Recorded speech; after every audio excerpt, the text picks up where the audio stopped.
Hi, my name is Sasha Smith, and I am going to be presenting Case Study 12.1 on HD Trucking Company. HDT Trucking Company has been located in Crown Point, Indiana since 1910 and only produces large trucks built to customer specifications. Some of the trucks include large off-road vehicles such as airport snowplows and oil field drilling equipment. These are also some of the players that are mentioned in the case study. Gordon Robertson, who is the president, Victor Guiu, who's the sales manager, Norman Pond, who is the treasurer, Bob Vanderpool, who's the traffic manager, Chris Reynolds, the production manager. Okay, so we're going to get into the meat of the case. In late 2002, HDT Trucking received an order for 50 heavy trucks to be used in the oil fields of Saudi Arabia. The terms of the sale were for delivery on or before July 1st, 2003 at the port of Doha, Saudi Arabia. HDT Trucking would receive $172,000 per truck in U.S. funds, which equals $8.6 million once all trucks were unloaded at Doha. So HDT Trucking was responsible for the transportation of the trucks. Reynolds, who was the production manager, estimated that the production would take 18 working days, not including weekends, and production was scheduled for April 2nd to April 29th to give them plenty of time to finish the manufacturing of the trucks, in addition to working on other projects that was on their assembly line. This allowed 2.5 trucks to be completed per working day.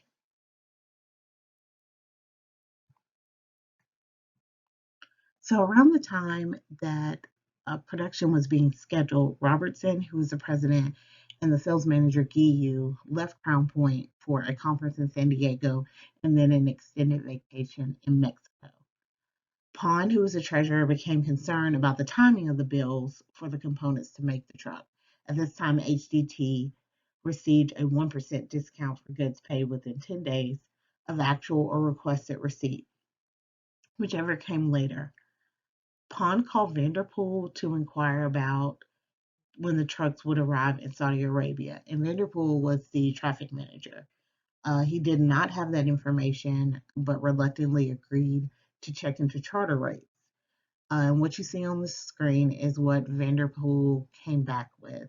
He came back with two alternatives. One is to sell out of Chicago, and the other is to sell out of Baltimore. I'm going to go through each option and kind of go through the benefits of each one.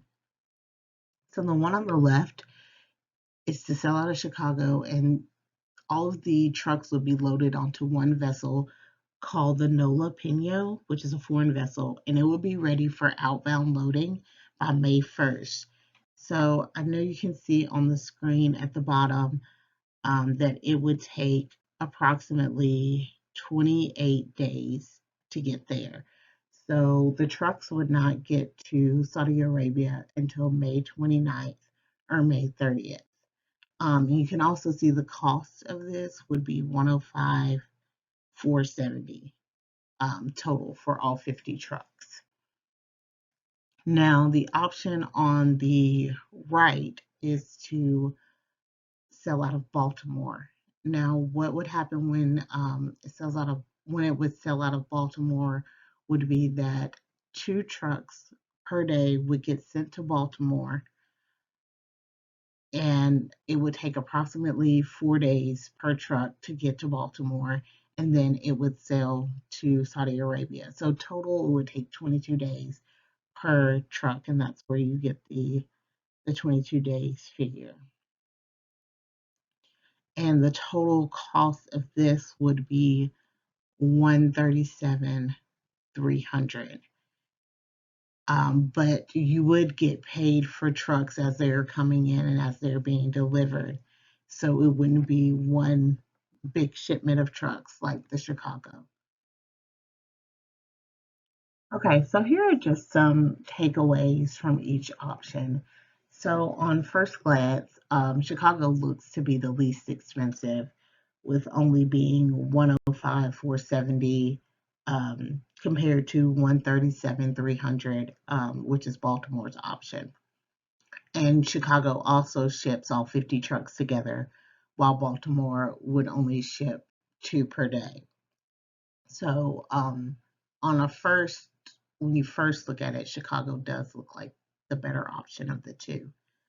However, Pond, who is the treasurer, is very concerned with cash flows. So, to improve his cash flows, it would be a better option for him to use the Baltimore option, because half of the trucks from Baltimore would already be in Saudi Arabia before the May 29th, May 30th date if they were to use Chicago's alternative. Since it takes 22 days, a lot of their trucks would already be there beforehand, depending on when they ship them, before the lump sum of the Chicago vessel. And also, you have to take into account that the Baltimore is more profitable because why HDT is waiting for the trucks to be shipped. If they use the Chicago alternative, they would have to borrow money to pay the bills while waiting for the trucks to be shipped under the Chicago alternative. So the next to the last bullet point, you see a calculation, and the 172,000 is the amount of each truck. The 8% was in the background information, and that's how much that HDT Trucking pays with their line of credit, and 22 would be the 22 days that they would be waiting, and then you divide that by a year.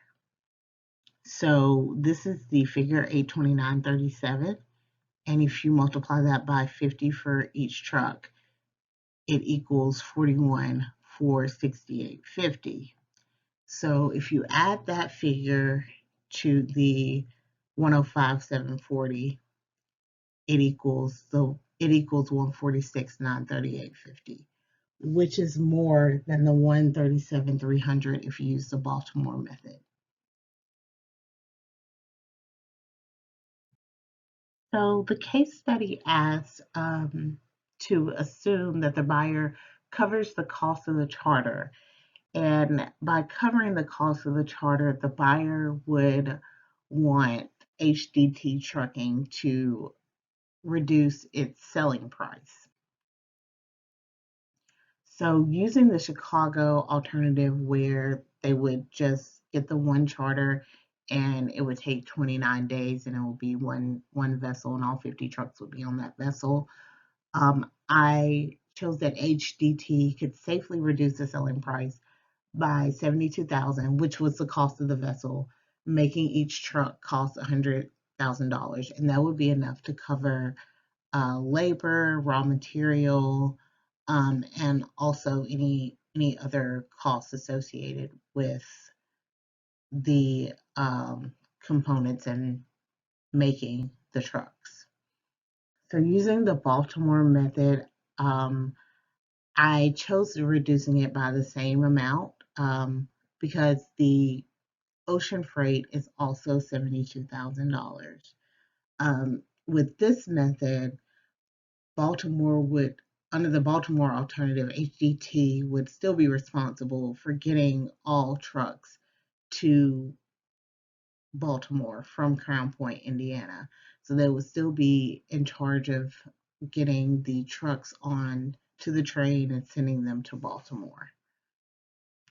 So assuming that there is an interest rate that would allow HDT Trucking to switch to the Chicago alternative from the Baltimore alternative and make it more cost efficient and more profitable, that rate would be the 6.1%. So instead of paying the 8%, they would have to pay 6.1.